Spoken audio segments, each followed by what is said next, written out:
Bonjour chers amis. Alors, un week-end de plus où la guerre fait rage en Ukraine.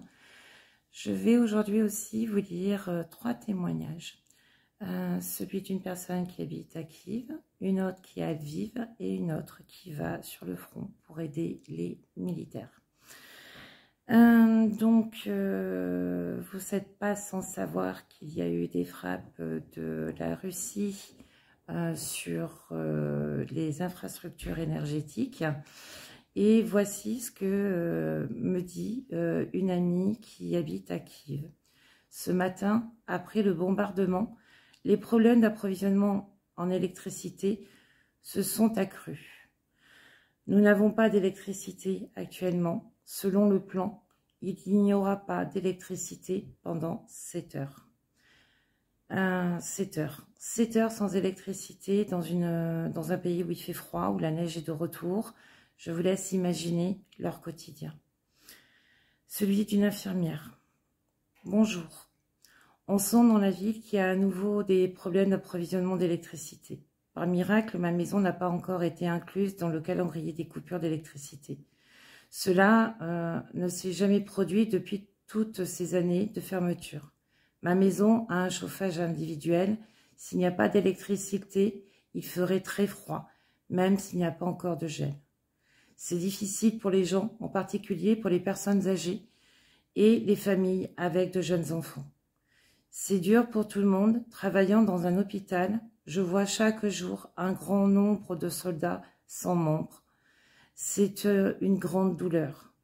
Ils viennent souvent à la pharmacie pour acheter des analgésiques ou de l'eau.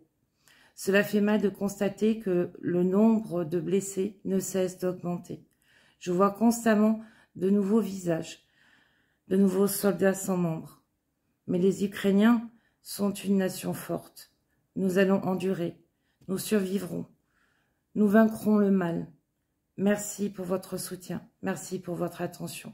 Merci pour ce que vous faites pour l'Ukraine. Ça, il s'agit donc de témoignages de civils en Ukraine. Donc, comme vous pouvez le constater, la situation est compliquée. Je vais vous lire également un témoignage donc de Oleg Kouchnir qui a été publié cette semaine également.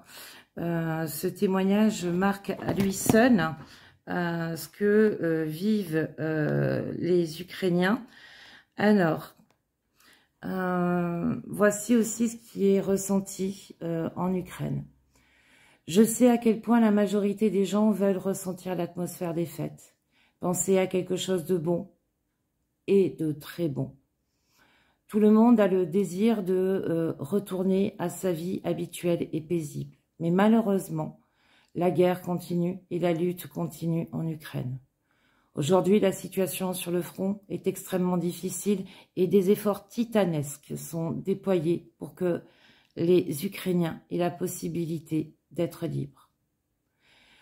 Et il nous rappelle également que l'équipe de Bonhomme va se déplacer toujours sur le front pour aider les soldats et les approvisionner. Donc, comme vous pouvez le constater, des témoignages forts qui montrent la situation en Ukraine.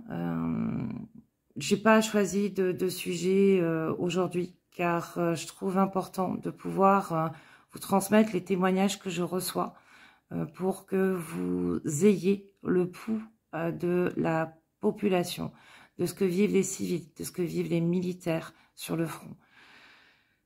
Je suis toujours très déçue également de nos politiques. On semble vouloir avancer, puis on recule, puis on avance, puis on recule.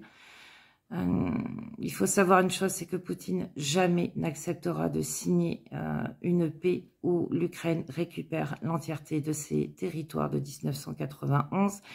Il faut savoir que Poutine va tout faire pour anéantir le système énergétique en Ukraine afin que les Ukrainiens souffrent de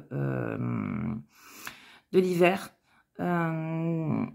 il va également pilonner encore et toujours des infrastructures civiles, des bâtiments.